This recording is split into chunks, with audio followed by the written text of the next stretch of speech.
Okay, lab sheet, Auto 243 lab sheet 2A. So what we're going to do in this lab is we're going to use some test lights for the first part, and then we're going to do some simple circuit testing for worksheet 2B. So for those of you who've never used a test light, we will do a bit of a demonstration here, and then we will move on. Very, very simple device to use. The bottom here, I want a description of how you're going to find a blown fuse. This vehicle has a blown fuse. We'll figure out what that's for, and I want you to go to Moto Logic or Pro Demand, get a wiring diagram for this vehicle, and give me a description of how you're going to find this blown fuse, what the cause of it was, right? We never just replace fuses. Fuses blow for a reason, so we need to find the root cause. A blown fuse is a symptom of another problem. It is not the problem. Okay, so we need to do that. You guys are going to do that at the bottom here. So I'm simply going to bring the camera over to the vehicle here, and we are going to take a look at how to use a test light, and we're going to check some fuses while we're here. Alright, so we have a test light here. You can see I've got it connected. So a test light has a ground connection, and then it's got a probe tip. So very, very simple device to use. Generally, when we use test lights, we are going to use them to find power. So I'm going to ground my alligator clip here on my negative battery terminal, and then I'm going to take my positive, or I'm going to touch my positive with my test light. You need to always verify that your tool is working before you start testing circuits, for obvious reasons. You don't want to test a circuit with a dead light or a dead bulb. Obviously, you're going to be wasting your time. Okay, so we're going to verify it. Alright, so now we're going to move over to our fuse panel. So this is our underhood fuse panel. Alright, so this is actually a 2006 Honda CR-V with a 2.4 liter engine. This vehicle does have another fuse panel. It's under the dash, but we're just going to concentrate on the underhood one for right now. When I'm testing fuses, okay, I'm going to leave them in the fuse box. I do not want to remove them and look at them, because I'm going to power down circuits that could be controlled by modules, and I don't want to lose memories. So whenever we do testing, we're going to try and keep the integrity of the circuit intact so we don't have that issue. When I'm testing a fuse, I'm simply going to touch each side of the contact, and if my test light lights like it does here in both positions, then I know I have current flow through the fuse. The fuse is in good condition. Alright, and I'm simply going to work my way through the fuse box until I come across a fuse that is not lighting up. Okay, so a dead fuse will light on one side and not the other. Now right now my key is in the off position, which means that these fuses are hot at all times.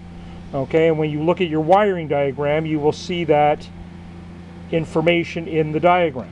So we're hot at all times on these fuses. We're going to continue through.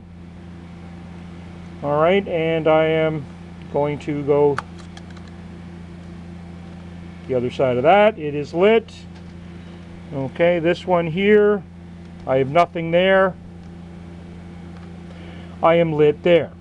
Now this is the blown fuse I was talking about that you were going to use to answer the last question on your lab sheet. Alright, we'll check this one as well. Okay, so we can see this fuse here. I have power on one side, I have no power on the other. So this fuse is open circuit, it has been blown. Okay, we'll find out in a moment what this fuse is for, and you're going to use that information to answer the question at the end. Now I have two fuses on this side of the panel over here that have nothing on either side. Okay, I have no power on that side or that side.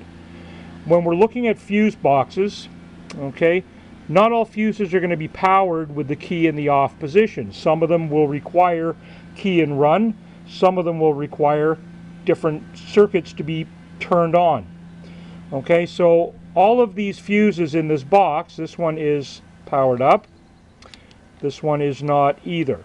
So all of the fuses in this box will have a circuit they're associated with. Now, not all manufacturers provide you this information, but this is a Honda, and Honda does give us a description on the underside of our fuse panel cover what each one of these fuses does. Okay, now the thing with this fuse cover is it's actually upside down. So when I'm looking at it this way and can read it, I'm actually looking at the opposite end of the fuse box. Okay, so I would actually have to turn it like this in order for it to correspond with where everything is. Now, those two fuses we're talking about over here, if we look at this, are actually my headlamp fuses. So we can see headlamp left, headlamp right, and then door lock in between. So the one in the center is the door lock. We know that works. I tested it. So the headlamp ones, I'm going to have to turn the headlamps on in order to test those fuses. So we will simply turn the headlights on, which I've done, and now I will test those two fuses. So we'll go back to the fuse panel. There you can see the test light. I touched one. Okay, so now we can see that our test light lights up when we check these two fuses. So these two fuses are good. Alright, so the only question remaining is, what is that blown fuse for? So if we look at our fuse panel,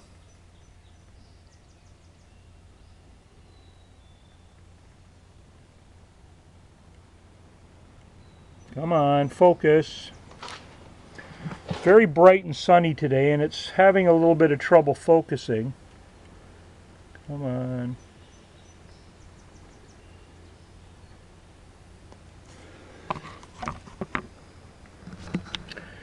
It is for the cooling fan. I don't know why I can't get it to show that here. It's trying. Alright, so the one in the center there, we can just see it says cooling fan. Alright, so there it is there, cooling fan. So that is the fuse that is blown. That is the circuit that you are concerned with. So on the bottom question of your worksheet,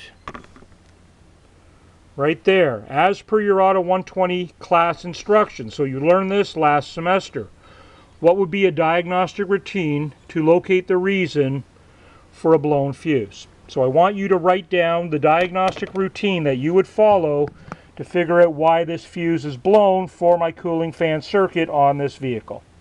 Okay, so that is the end of Worksheet 2A video. So all of the information that you need to fill out that worksheet we did in the video. So I'm going to end the video now, and we will look at diagnosing a simple circuit in video 2 for Worksheet 2B.